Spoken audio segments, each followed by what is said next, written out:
We're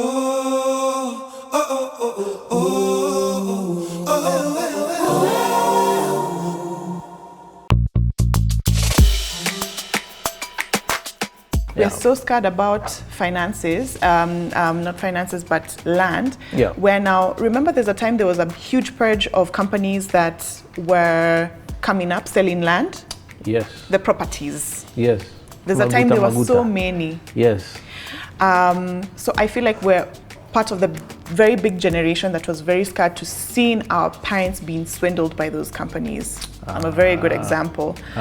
Where now your parent thinks that they're making the right decision when it comes to purchasing land because they went to a church seminar and they believed that probably the church has done their due diligence to bring an honest person to do business in the house of the Lord.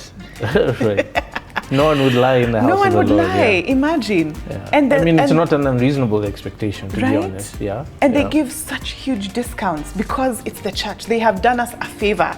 And it's done in between the segment of praise and worship and the bishop coming on the altar.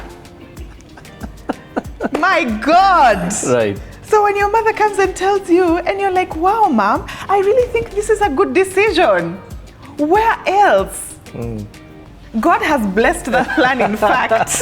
God sent them to usher you into the promised land. Connection. Literally. Yeah. Divine connection. Yeah. Imagine, I prayed about it. I had this piece of money. I prayed about it. I went for a church seminar and they came. So imagine 3-4 years later, up to now, we still do not even have the title deed. Every promise we were made up to now still hasn't. Have they given you a reason for why there's no title deed yet? My mom would be best to speak about this, but I believe they were not able to pay the bank where they took the loan to buy those pieces of land. So now the bank is coming back, reclaiming. Right, well, because they have a charge or a lien against the property for the loan. And they have sold to now us. Of course. And now they're telling us we cannot give title deeds or we don't have your money to give back because we're in court with the bank. Wow. And how is that my business? Right. And they can't give you your money back? Imagine. So imagine seeing that happening. Yeah. As a young person, my last resort of investment would be land. Right. Yikes. The last one. Yeah. To this day, that's how scarred you guys have been. Yeah. Well, it's as sad as that is, it's even sadder how common that experience is. We polled our customers a while ago, and about 60% of them told us they'd been conned multiple times, not just once, multiple times before we ever had the privilege to interact with them. Yeah. And that was a staggering, fact to come to terms with, because you think about the number of Kenyans who buy land. Kenyans, I think, buy land more actively than any other nationality I'm aware of. Certainly in East Africa. Probably the whole continent. Like land buying is uniquely Kenyan. Wow, really? Yeah, they're like, how many friends and people do you know who have plots all over the place?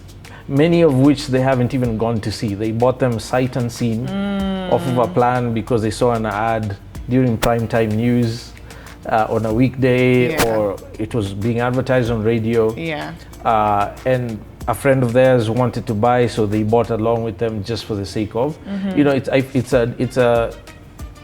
It's a uniquely Kenyan phenomenon, I find. So when you think about the numbers and 60% of those having gotten conned before, it's mind blowing. Yeah. And thankfully we haven't gotten conned here. By God's grace, it shall never happen. There are simple things you can do. I find that 80% of the time, it's people just didn't know how to do their due diligence. Very correct. Or ignored what they knew to do for due diligence. For instance, in the situation you just described, if I was buying land from an entity, I would do a search on the land and it would tell me that there's a lien or a charge against the title to Bank X, I would never buy that piece of land. Because, like you say, the bank has first order of priority on that piece of land. Yeah. So if they decide these guys are not servicing their loan, we're repossessing the land to auction it, the rest of you be damned. And that's a legal thing. But people don't know about how to do searches or what to look for when they do searches, which is why we're so passionate about educating people about what to look for. But it's a problem that I'm ashamed to say, as a Kenyan, is too prevalent. And I apologize to you on behalf of my land selling fraternity. That's a really sad situation to be in. But I hope it would not sour you completely when it comes to land or property investments in general, because God's not making any more of it. Yeah. There's more of us. As a basic commodity, it's always going to be good value. Just be safe and be thoughtful about how you do it. Yeah.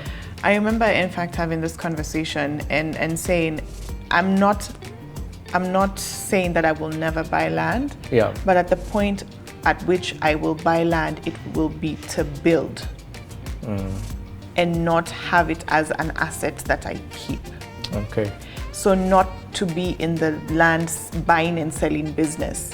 It's probably to just settle Mave or making sure that I have a house outside of town. Yeah. And whatever else I have, if I'm going to use it for other things, should be around that piece of land that I have built. So whether it's farming happening around, it's around that area. It's easy to manage and be present. But land that I intend to utilize and not to have it as a source of not a speculative thing that's out there. Yeah, or an asset, somewhere where I'm storing my wealth to it for it to accumulate and then I'm able to sell it. Yeah. But also on the same breath saying that now more than ever, there's so many investment options that are coming up, like crypto and NFT, that also people don't know much about, but are very quick to jump on because, again, the digital space has become safer than me putting my money in land. So people are very confident to jump onto all these other new trends. I call them trends because that's exactly what NFT is right now. I hear you. And soon land will be itaanza kuuzwa NFT. It's already started. It's already started. Yeah, it's already started. Virtually, and I know a few entities that are doing physical property sales through blockchain and sort of not timeshare, but co-shared ownership of properties. It will probably happen first with apartment blocks and student housing and that sort of thing, revenue generating assets before land, but it's headed there. Yeah, and also I would say, because I'm also dabbling a bit with crypto and whatnot. I will say 100%. It's more trustworthy, especially when you look at the blockchain, the concept of blockchain and decentralizing control and so on. So trustability is incomparable, but the risk is significantly higher as well. Yeah. So it'll be interesting to see how that goes. Yeah. But is that an area that you're looking at right now? It's let me say it's higher than land. Okay. It's a higher consideration than land is. Okay. Yeah.